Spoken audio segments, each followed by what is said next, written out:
Ekme zamanıdır. Siz şimdi ekin.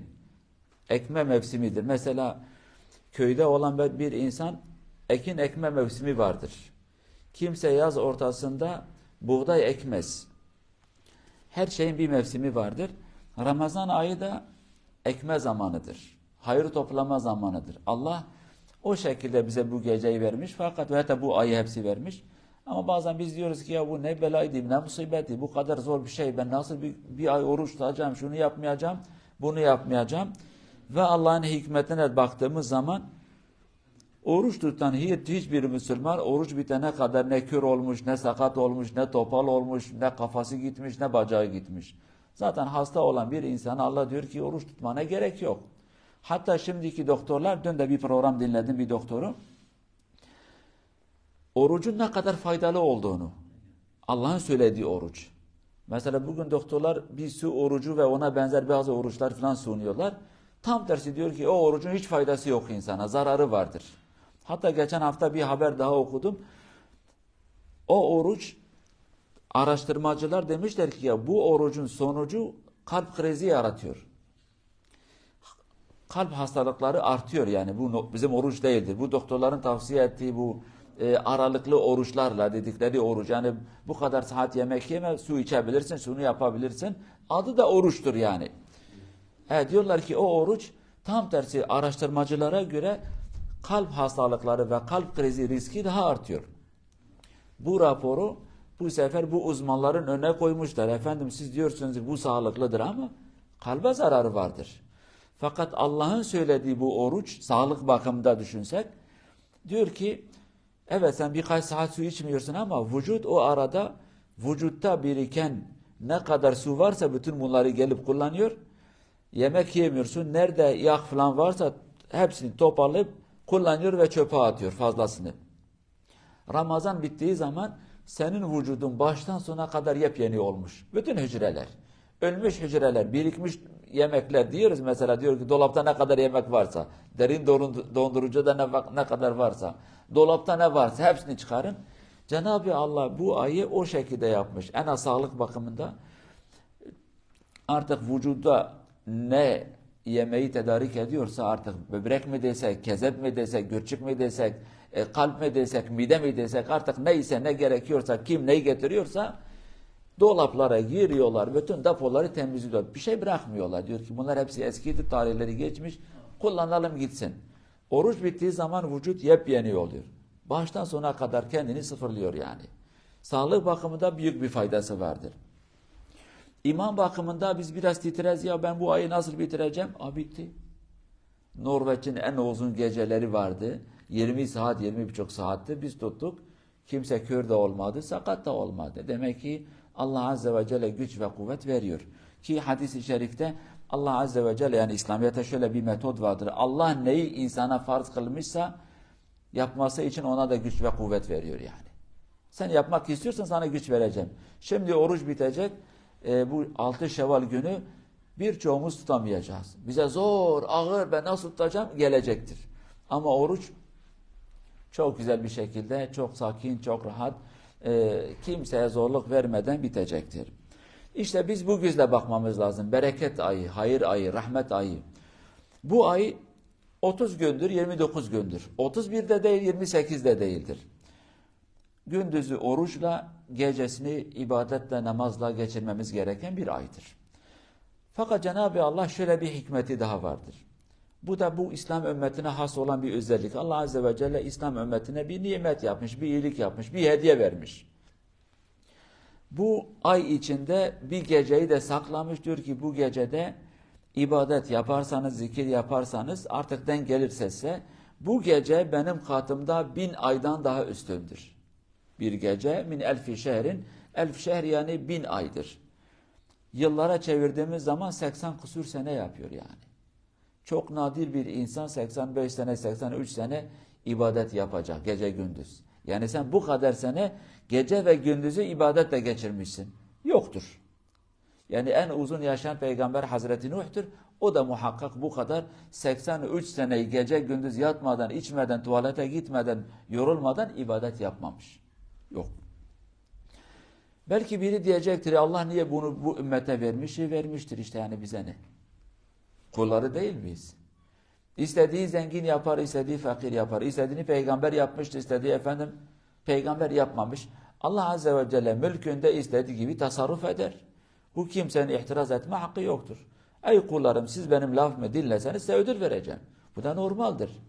Yani Allah Azze ve Celle demiyor ki ey Müslümanlar bak bu sadece size de diğerleri de Müslüman olmayacak. Yok, Müslüman olduğu zaman o da benim gibi Müslüman olur Allah ona da verecektir. Ve Allah demiyor ki anne babası Müslüman olmayan bir insan Müslüman olsa bile ona bu özelliği vermem, yok. Kim la ilahe illallah Muhammed Resulullah dese Allah Azze ve Celle bu kapıyı ona da açar. Yani Allah'ın bir rahmetidir, bir lütfu, bir keremidir. İslam ümmetine verdi. Tabi bu geceden yararlanmayan Müslümanlar yok mu? Çok. Çok. Hiç umurunda olmayan Müslümanlar vardır. Din ve iman umurunda olmayan binlerce, milyonlarca Müslümanımız vardır. Yani adı Müslüman olan herkese bu özellik yoktur. Allah'a yaklaşan, ibadetini yapan, zikrini yapan, ibadetini yapana Allah Azze ve Celle bunu verecek. Aksi takdirde Allah'a önem vermeyen Allah da ona önem vermez. Allah'a yaklaşmak istemeyen bir insana Allah da yaklaşmaz. Bu Allah'ın bir kanunudur. Gelelim bu gece ve bu gecenin bazı sırları. Bu gece Cenab-ı Allah hikmeti şöyle istemiş, saklamış bu geceyi. Adı Kadir Gecesi. Peki hangi gece? Bilmiyoruz. Allah Azze ve Celle Kur'an-ı Kerim'de bize dememiş ki şu gece Kadir Gecesidir. Söylememiş. Orucun başından sonuna kadar. Her gece olma ihtimali yüksektir. Fakat Peygamber Efendimiz sallallahu aleyhi ve sellem belki duasıdır, belki bir ricasıdır.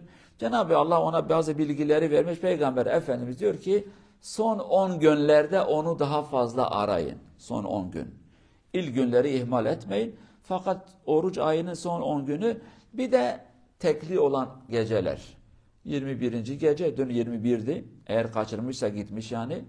Yarın 23'tür, 25, 27, 29. Bu kadar. Allah'ın hikmeti onu saklamış, bu bir gerçektir. Onu o şekilde bilelim. Peki Cenab-ı Allah niye belirlememiş? Yani insanlar tembellik yapmasınlar. Hazır konduğu yapmasınlar. Bir gecedir yapacağım, ondan sonra gerek yok. Bu sanki Allah'la alay etmek gibi olur. Yok, Allah Azze ve Celle bu ayı baştan sona kadar bereketli kılmış. Namazı, ibadeti, zikri, hayrı, güzellikleri ve iyilikleri diyoruz artı bir Kadir Gecesi daha vardı. Artı. Yoksa bazı uyanık insanlarımız vardır. Efendim hazır kondu sadece bu gece Kadir Gecesi bunu yapacağım. Bir de şeytan bize şunu da diyor. Diyor ki sen o gece yaparsan sanki 83 sene namaz kılmışsın. O da değildir. Sen 1000 gece Kadir Gecesi idrak edersen yani 1000 sefer Kadir Gecesi yakalayan bir insan farz namazını kılmadığı zaman kusura bakmasın. O sopayı yiyecek Allah'tan. Sen bu farzı yerine getirmedin. Orucu tutmadı. Ondan sonra 1000 sefer Kadir Gecesi ona denk geldi. Kusura bakmasın. Bu büyük cezası vardır. Yani Allah demiyor ki sen bunu yaptın, bunu bağışladın. Estağfurullah söyledi, namaz gitti. Yok, gitmez. Bir hayır, bir sevap, bir farzı kaldırmaz ortada yani. Kaldırmaz. Odur. İnsanlar bu şekilde uyanıklık yapmasınlar diye, şeytan da bizi aldatmasın diye Cenab-ı Allah diyor ki ben bu geceyi saklamışım. Bir bakayım acaba sen bunu yakalayacak mısın yoksa kaçar gider. İşte bu bereketli gece, bu güzel gece, bu hayır gece bu son 10 günlerdedir. Önce şunu bir düşünelim bakalım ve biraz öğrenelim. Peygamber Efendimiz sallallahu aleyhi ve sellem son 10 günü nasıl değerlendirirdi? Tabi yolcu olmasaydı, bir yere çıkmasaydı, savaşa gitmeseydi, eğer Medine'de kalsaydı, İtikaf diye bir şey vardır. İtikaf camide ibadet niyetiyle beklemektir. Onun adı itikaftır. Peygamber Efendimiz mümkün olduğu kadar orucu baştan sona kadar olmasaydı da son 10 geceleri camide ibadetle, itikafla geçirir. O gündüzleri geceleri. Diyor ki niyet ettim Allah rızası için ben camide ibadet niyetiyle kalacağım, oturacağım. Çıkmaz. Farz bir şey olsaydı çıkardı. Önemli bir şey olsaydı çıkardı. Aksi takdirde camiden çıkmazdı. Hatta efendim mesela başını yıkamak isteseydi hanımları ona su getirir başına döker, bu da başını yıkardı yani. Tabi peygamberin camisi bugünkü halılı bir cami düşünmeyin yani. Yani 200 metre, 300 metre karelik onun halı yerine taşları vardı zemin toprağı yani. Odur. Su dökersen su aşağıya gider. 2 dakika sonra o su kurur gider yani. Bir köşeye gelir onun kafasına su dökerlerdi. Biraz saçı başı temiz olsun diye. Camide o zaman düşlük de yok, şey de yok. Eve gitmezdi. Diyordu ben bu gece ve bu günleri Allah için camide geçireceğim. Allah'a yalvaracağım. Allah'a haykıracağım. Allah'tan rahmet ve mağfireti bekleyeceğim, isteyeceğim, arzu edeceğim. Peygamber Efendimiz o şekilde geçirirdi. Peygamber Efendimizin hanımları diyor ki son Ramazan'ı özellikle son o geceleri daha özel olarak Peygamber daha fazla ibadet, daha fazla zikir, daha fazla dua, daha fazla namaz, daha fazla yardım eder. Yani eskiden bir sefer yapsa bu sefer 2 sefer yapar. Yani cebindeki olan parayı da çıkarır millete verir. Yardım ederdi. Daha fazla mert olurdu. Zaten mertti, daha fazla mert olurdu. Değil ki diğer günlerde cimri. Hayır, diğer günlerde cimri değil. Diğer günlerde mertti, bugün daha mert olmuş. İbadet eder, daha fazla eder. Dua eder, daha fazla eder. Zikir yapar, daha fazla ederdi. Yani kötü ve iyi değil, iyi ve daha fazla. Çok ve daha çoku. Peygamber Efendimiz bunu yapar. Hatta diyor ki Arapça bir kavram var. Diyor ki kolları sıvıyordu Peygamber Efendimiz. Bu kolları sıvamak anlamı ben ağır bir işe gidiyorum yani böyle hazırım sona kadar. Öyle yapardı diyor. Hatta diyor bazen diyor ailesine diyor ki uyanmayın yani yatmayın. Hadi bakın uyanacağız. Yatma zamanı değildir. Onları bile uyandırır. Daha fazla ibadet, daha fazla zikir, daha fazla Allah'tan rahmet ve mağfireti dilerdi. Peygamber Efendimiz bunları yapardı. Tabi bu geceyi kaçırmamak için 1000 aya bedel olan bir gece. Önce diyoruz ki bu gece hangi gece belli değil. Kendimizi kandırmayalım. Bu bir gerçektir. Allah Azze ve Celle söylemediği bir gece, Peygamber Efendimizin söylemediği bir gece bizim kalkıp da belirlememiz biraz yanlış olur. Doğru değildir. Allah'ın hikmetiyle saklıdır. Hatta Peygamber Efendimiz diyor ki öğrendi fakat unutuldu. Allah onun aklından çıkardı yani. Ünsituha. Unuttum. Unutuldu bana yani. Tembellik olmasın diye. Bu gece önce kendimizle, sonra ailemizle, çevremizdeki olan insanlarla huzur içinde geçirmemiz lazım. Birinci şartı budur. Kadir suresini ezberleyen biri varsa aramızda İnne enzelnahu fi leyletil kadir geliyor sonra ne diyor? Selamun. Selam barış demektir, huzur demektir. Selamun hiye hatta matla'il fecr. O gece akşamdan fecir, sabah namazına kadar barıştır, huzurdur, sessizliktir, sakinliktir. Hatta bazı kitaplar, bazı rivayetler diyor bir gün Peygamber Efendimiz artık Cenab-ı Allah ona bildirmiş veya da alametlerle, işaretlerle Kadir gecesini olduğunu tahmin etmiş veya da hissetmiş. Demiş ki ben gideyim sahabelere de bu müjdeyi vereyim. Bakmış ki sahabeler tartışıyorlar. Artık bir mesele de tartışıyorlar. Sesleri yükselmiş. Peygamber Efendimiz diyor ki kalktı. Ne kalktı? Diyor ki size müjde vermeye geldim. Sizin bu atmosfer diyor müjde verecek atmosfer değil diyor. Tartışıyorsunuz. Gürültü var, karabalık vardır. Sesleriniz yükselmiş. Gitti yani o gece size artık yoktur. Çünkü sınırınızı aşmışsınız. Gürültü yapıyorsunuz. Kavga değil fakat yani o kadar karabalık diyoruz ya karabalık yapmaya başlamışsınız. Olmaz bu gece sakin bir gece olmalı. Bu bir. Evli olan eşler, evde olan kardeşler, evlatlar, komşular, dostlar, camiye gelenler buna dikkat etmeleri gerekir bu son 10 geceler. Kavga etmeyeceğiz. Nasıl dedik ya oruçta bizi üzmeye, küsmeye, bizimle tartışmaya kalkan biri varsa biz ona diyeceğiz ki ben oruçluyum ha. Allahümme inni sâim. Allah ben oruçluyum yani kusura bakma.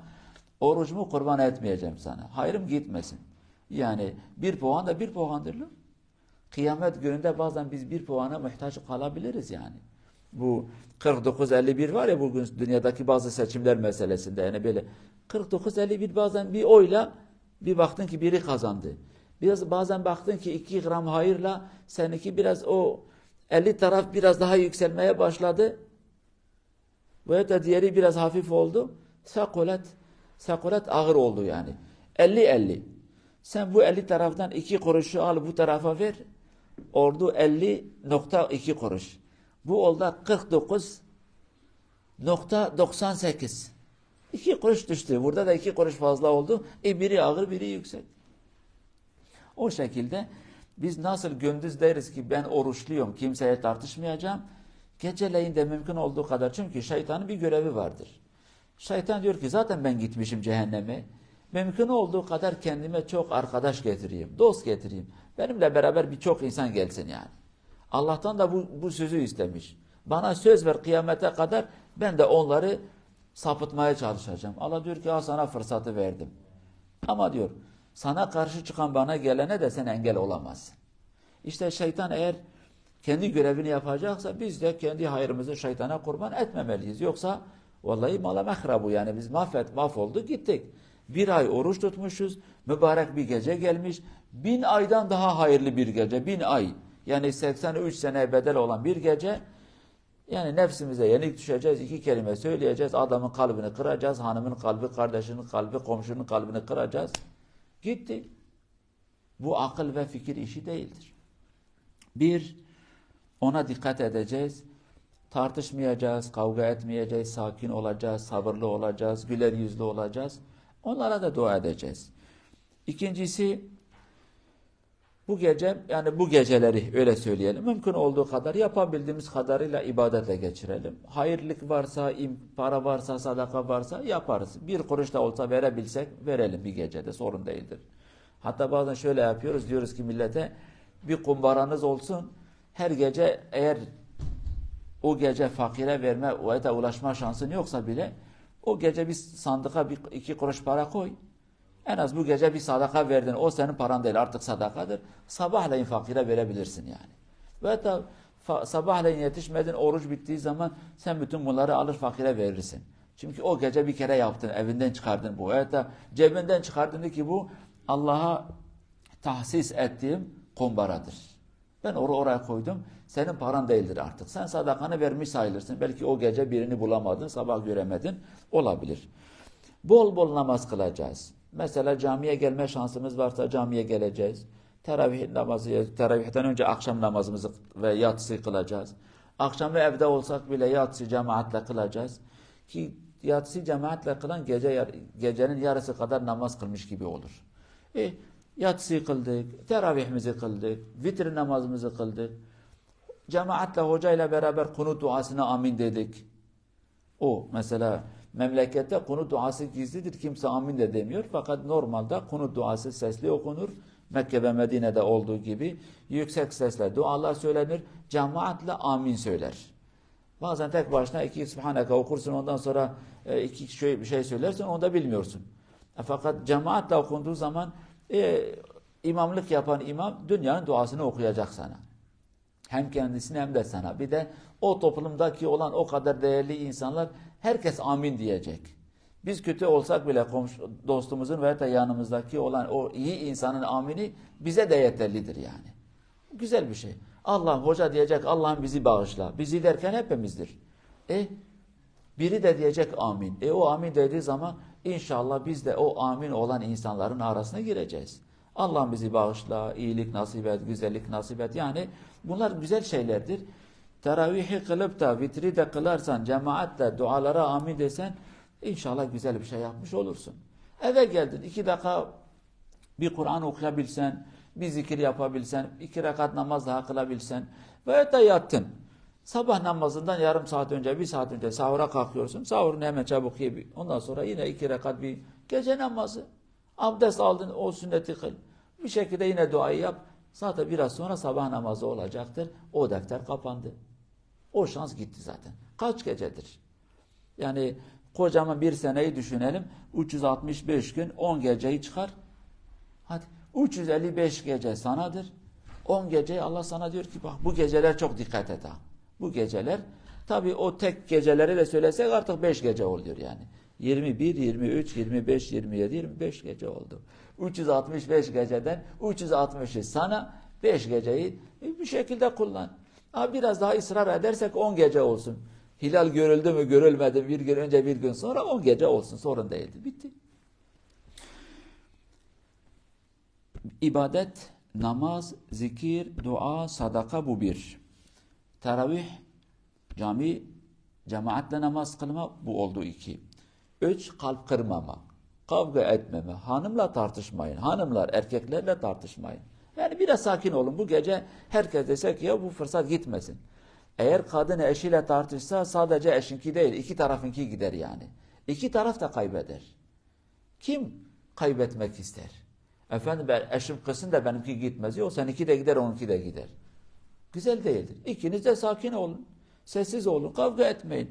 İkiniz de ya ben nasıl yapacağım da bu hayır gitmesin. Mesela çocuk sahibi olan anneler, bazen çocuklar zar zor yatmaya çalışıyor. Yattığı zaman aman diyor ki bir şey ses çıkarmayın. Çocuk uyanmasın. Zar zor yatmış. O şekilde davranmamız lazım. Aman aman ha. İkisi de aynı o şekilde birbirlerine baksınlar, davransınlar. Aman ha kızmasın.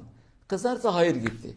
Nasıl çocukları uyandırmak istemiyorsak aynı o şekilde hayrımızı da kaçırmayalım. Birbirlerimizi küsecek, kızdıracak, öfkelendirecek şeylerden kaçmamız gerekir. Şeytan kendi görevini yapıyor zaten. Şeytan tetiktedir, hazırdır bile ama yani sen dinamit var ya, dinamit ateşle yanıyor ya.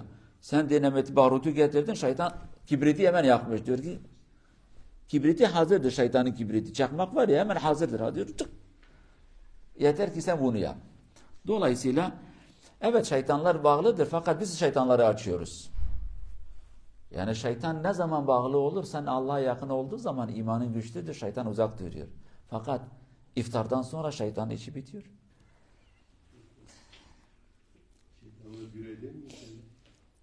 Biz geceleyin biraz o da istirahat ediyor yani. Tabii son gecelere ve tek gecelere daha fazla dikkat etmemiz gerekir. Hayırlarımızı kaçırmayalım. Şu noktayı da söyleyelim.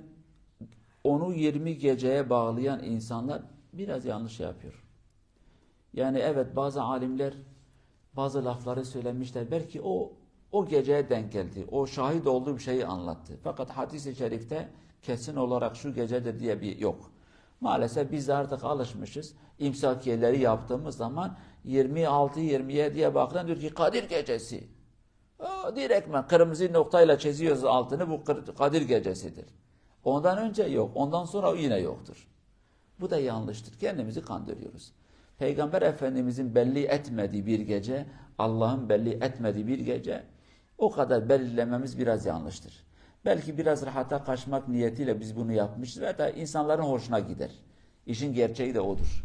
Şimdi millete desek ki 10 gece baştan sona kadar bu son 10 gecelere dikkat edelim. Özellikle son tek olan geceler. Yani 5 gece adama çok geliyor, 5 gece. 5 gece. Bir gece tamamdır zaten ben camiye gideceğim, şunu yapacağım, bunu yapacağım, bitireceğim. Bitti gitti. Bu bir tarafta biraz kurnazlıktır. Yani biraz kendimizi bile uyanık zannediyoruz. Fakat biz zarar ediyoruz. Doğru değildir. Resulullah söylemişse şu gecelerde daha fazla onun peşine düşün. İltemisuha fi aşril avâhir. Fi leyalil vitr. Diyor ki bu son 10 günler ve son tekli rakamlarda daha fazla onun peşine düşün. Onu o yerlerde arayın. Diye arayın o kadar. Dememiş ki 27. Kadir gecesi. Bu bizim bir hatamızdır. En fazla bu da bizim memlekette meşhurdur yani. Yapıyorlar 27. gece odur. Ondan sonra git yap. Her şey bitti. Bu bir yanlıştır. Bunu yapmamak lazım. 27 de dahil. O da o gecelerden birisidir. O kritik olan geceler, olma ihtimali yüksek olan gecelerden birisidir. Ya olmazsa biz ne yapacağız? Bitti, zarar ettik. Bu noktaya dikkat edelim. Bir hata daha vardır. O da sadece bizim memlekette çok meşhur. Tesbih namazı diye bir mesele vardır. Tesbih namazı inkar edemeyiz. Peygamber tavsiye etmiş. Amcasına demiş ki sen kılabilirsen kıl. Ömründe bir sefer Allah'a yaklaşmaktır. İbadet etmektir, zikir etmektir. Fakat ne hikmetse 1400 seneden beri bizim memlekette kimse bu namazı tek başına nasıl kılınacağını öğrenmedi. Ve hatta çok az insan öğrendi. Kimse öğrenmek istemedi. Ya bu kadar mı tembellik olur? O namazda söyleyeceğimiz bir kelime var. Subhanallah, elhamdülillah, la ilahe illallah, vallahu ekber. Bunu bilmeyen bir Müslüman biraz anormaldir. Bunu öğrendikten sonra kendi başına nasıl kılamıyorsun? O sıkıntımız da vardır. Kadir gecesi 27. gece yapmışlar. ve o gecede o tesbih namazı kılınmasa o gece sayılmazdır. Sanki bir şey yapmamıştır, ibadet yapmamış, tam tersi günaha girmiştir sanki. Nasıl bu namazı kılmadın? Tarihte şahit değildir ki peygamber bu namazı kılmıştır. Amcasına değil mi? Sen belki evinde kılmış olabilir. Fakat hanımları bize bunu anlatmamışlar. Mesela Peygamber Efendimizin hanımları Peygamber Efendimizin evinde kıldığı birçok namazını bize anlatmışlar. Bu kadar uzun sürdü, secdede bu kadar kaldı, şu duaları yaptı anlatmışlar. En ufak noktaları bile anlatmışlar. Fakat bu namazı kıldığını anlatmamışlar. Ama Peygamber demiş ki amcasına kılabilirsen kıl. Hadi kıldık ve kabul ettik. İnsan bunu bir öğrenir ya. Bir öğrenir. Subhanallah ve elhamdülillah la ilahe illallah ve allahu ekber. Camiye gitmese, hoca kılmasa kılmayı bilmiyor. Bu bizim bir hatamızdır. Yani bunu biraz öğrenmemiz lazım. Özellikle mesela bayanlar. Bayanlar için bazen camiye gitmek zor olur. Hasta olabilir, sıkıntısı olabilir. Camiye gidemiyor. Camiye gidemedim, bilmiyorum. O gece mahrum kaldım. Yok, mahrum kalmıyorsun. Namazını kıl, bunu da bir öğren. Subhanallah ve elhamdülillah la ilahe illallah ve allahu ekber. Eğer illahi bu gecede bu namazı kılmak istiyorsan. Ama normal sünnetleri kılsan bile o sünnetin yerini tutar. Bizim bu sıkıntımız vardır.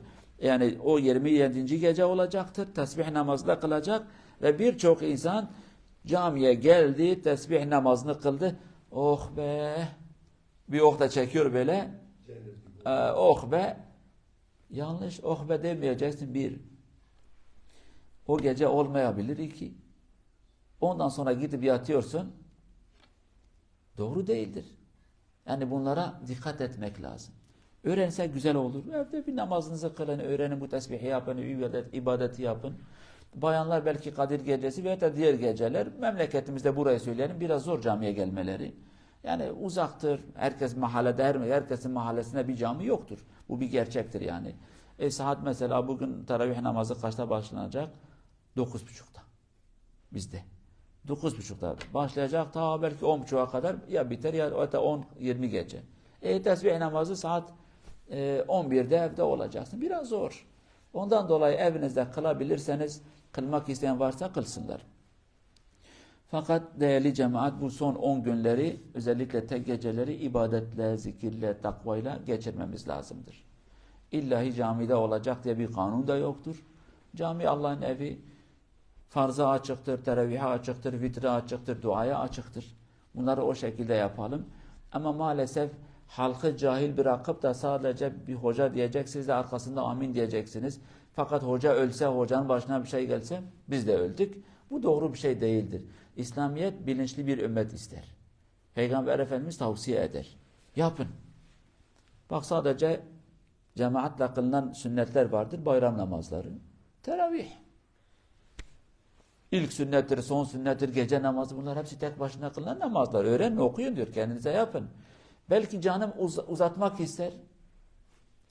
Hoca da çabuk kıldı. Niye ben hocayla o kadar çabuk kılacağım? Hoca inne a'tayna okudu, ben elem neşrah okumak istiyorum. Öyle değil mi? İlla hoca kadar mı, az mı okumam lazım? Canım çok okumak ister. Dolayısıyla bu geceleri güzel bir şekilde geçirelim inşallah. Son olarak bunu söylemek istedim. Son gecelere girdik, bir gece gitti. Önümüzde 4 tane gece kaldı, kritik gece. Bu gece 22'dir, kritik olmayabilir ama yine dikkat edelim. Ondan sonra 23, 25, 27, 29 bu gecelere dikkat edelim. Allah Azze ve Celle bu gecelerin hayrı ve bereketi nasip etsin bize. Bayram da yaklaştı. Bayanlar keşke her yerde bayram günü camiye gitseler. İnşallah bizimkiler camiye gelecek. Bir bölüm onlara hastır. Bir kişi de gelse, 50 kişi de gelse gelsinler. Onlar da bizim gibi 30 gün oruç tuttular. Hatta bizden daha fazla bize yemek hazırladılar, yardım ettiler. Ve Peygamber zamanında sallallahu aleyhi ve sellem bayanları da diyor gelsinler, bayanları da çağırır. Hatta camide de namaz kılmıyordu Peygamber Efendimiz, meydanlara çıkardı. Camilerde biraz özel durumlar olabilir, karabalık olabilir, yer olmayabilir. Çocuklar gelsin, bayanlar gelsin, yaşlılar gelsin, namaz kılanlar, kılamayanlar. Herkes gelsin. Çünkü oruç, Ramazan'ın ve da bayramın hayır ve bereketi de vardır. Tekbirleri getirirsin, bir coşku var, bir sevgi vardır. 30 gün sen ibadet etmişsin. Bugün de Allah diyor ki şimdi biçme zamanıdır. Mesela köylü olan bir insan ekin eker, zahmet görür, buğdaydır, ilaçtır, gübredir, şudur budur. Yazın biçeri getirdi, biçti, tarlayı getirdi, maşallah diyor, elhamdülillah benim emeğim boşa gitmedi. Allah bire 20 vermiş, bire 30 vermiş, bire 40 vermiş, seviniyor. Kocaman bir ay geçti, orucun sevabı zaten Allah'tan başka kimse bilmez. Ki Allah diyor ki Ademoğlu ne yaparsan kendine yapar, oruç banadır diyor. Ödülü de ben veririm yani, bana yakışanı. Allah'a da yakışan bizim gibi böyle cimrilik değildir ha. 2 kuruş burada, 4 kuruş burada, bir eksik, sen burada şunu yaptın, eksik vereceğim değil. İlla savme fe innehu li. Diyor ki oruç o banadır. Ve ene eczi bihi. Ben mükafatı veririm yani. Ve şuna da dikkat edin. Gündüzleyin bol bol dua edin. Akşam yine dualarımızı edelim. İftardan önce iftara 4-5 dakika kalmış. O vakitler çok kritik vakitler, duaları edelim. Son güneşin batmasına biraz kalmış. Yani bazen biz televizyona bakarız şöyle böyle, ne zaman hoca ezan okuyacak? Bunları yapmaya gerek yok. 2-3 dakikadır. 2 dakikalık bir elini kaldır bakayım, bir şey Allah'tan iste. Onlar böyle kritik olan dakikalar ve saniyelerdir. Bunlara da dikkat edelim. Cenab-ı Allah bu ayın hayrı, bereketi, fazileti cümlemize nasip etsin. Günahlarımızı affetsin. Bizi cehennem ateşinden kurtardığı ve azat ettiği insanlardan eylesin inşallah. Hastalarımıza şifa, ölülerimize rahmet, sıkıntıda olanlara Allah sıkıntı gidermeyi nasip etsin. Borçlu olanları borcunu gidersin inşallah. Küs ve dargın olan insanlara Allah Azze ve Celle barışı ve huzuru nasip etsin inşallah. Mazlum olan toplumlara, insanlara Allah Azze ve Celle güç ve kuvveti versin, yardım etsin. Onları bu zulmün altından kurtarsın inşallah. Allah Azze ve Celle parası olmayanlara para, huzuru olmayanlara huzur, eşi olmayanlara eşleri nasip etsin inşallah. Allah'a emanet olun ve selamu aleyküm ve rahmetullahi ve berekatuhu.